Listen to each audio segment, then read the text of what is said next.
Hi everyone, just a few updates on attendance and some of the whys behind why we're doing what we're doing with attendance and why we're using Schoology. Ultimately, it's what we're doing. We're trying to save you guys time. We're trying to save you guys some work. It doesn't always feel that way, I know, but that's where we are. So I'm going to show you some of these things. So first off, this is a chart that was at some point created to explain some of the attendance codes that we're going to have to use. There's different iterations of this. It's changed over time. This is one that's it's a little bit earlier, but you can see the different types of codes that we're having to use right now. I know you guys have seen 2 and 3, and then when we come back into hybrid, there'll be a 1. You'll get more information on that. But you can see there's all sorts of possibilities that exist for kids. This is the ed code that's out there governing attendance in these times. This part E right here is basically just saying that each LEA needs to make sure that an engagement record is completed for each pupil, documenting synchronous or asynchronous instruction for each whole or partial day of distance learning, verifying daily participation, and tracking assignments. So that's where something like Schoology comes into play. So here's what a potential audit may look like. In the spring, we're being told that there will be an audit of some level. Don't know how it's going to look, don't know how feasible it'll be. But what they're saying is we'll select a school, select a student, select a date, and then start pulling records. They'll start pulling, what the kid was doing, and basically determine how engaged the kid was or wasn't, and then evaluating the district's efforts to intervene. Now, in this, let's say they pick one of your kids, you will be actually part of the process, because we'll have to ask you, hey, okay, I need all the materials. If everything's in Schoology, we can simply go to Schoology and say, here, on this date, at that time, this student, here's what they did. There's Schoology analytics that will show that student's level of engagement, what they did on particular days. So that's part of the whys behind Schoology and what will end up helping us when this audit takes place.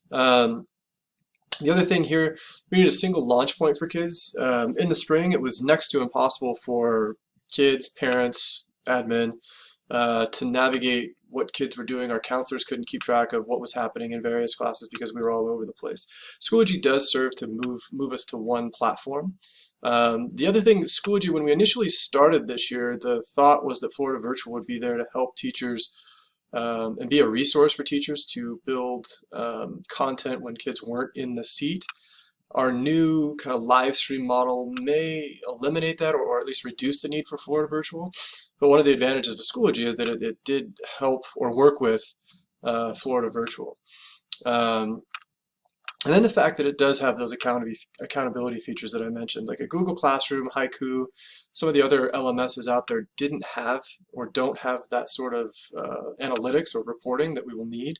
And so what you'll see is actually some districts are requiring lesson plans from teachers, and if I'm not mistaken, there's been a few people that I've talked to here on campus that have talked about their friends who are in different districts. And I think Capo was the closest one, or the most recent one I've talked to, that they're basically having to require teachers submit lesson plans daily to track and monitor what we're doing, or what teachers are doing. So the next few slides are just some charts that were provided to us by the by the Department of Ed, the State Department of Ed, and these were things that could have been, we'll say, pushed down to teachers or put in teachers' hands. And you can see how cumbersome they would have been. And what we're doing is we're using a combination of Schoology and Aries to basically track engagement. So here's one of the charts, and you can see it's provided by the Department of Ed up here in the top right. This was just kind of a weekly assignment chart. Here's what it is. Here's what it's about. You can see this. Here's another one. Here's an attendance log with all the different codes. And the idea here is each kid, and mark each code as it applies to that kid each day of the week. Now we're doing some version of that in Aries, not this type of form, but you can see what's out there. And then teachers would obviously sign, here's the deal.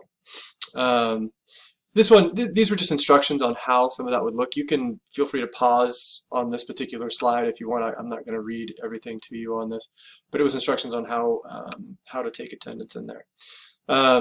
So ultimately, Schoology has the ability to help provide analytics on kids and improve engagement. If you want more information on that, there's a video that I've linked in our Schoology page right below this one. that you can take a look at that'll show you where you can see those reports and what you'll be able to find in Schoology. So if you're interested, take a look at that. No pressure. But that's just a little bit of the whys behind why we have Schoology now. Thank you guys. Appreciate your patience. I know it hasn't been easy, but hang in there. We'll get through this.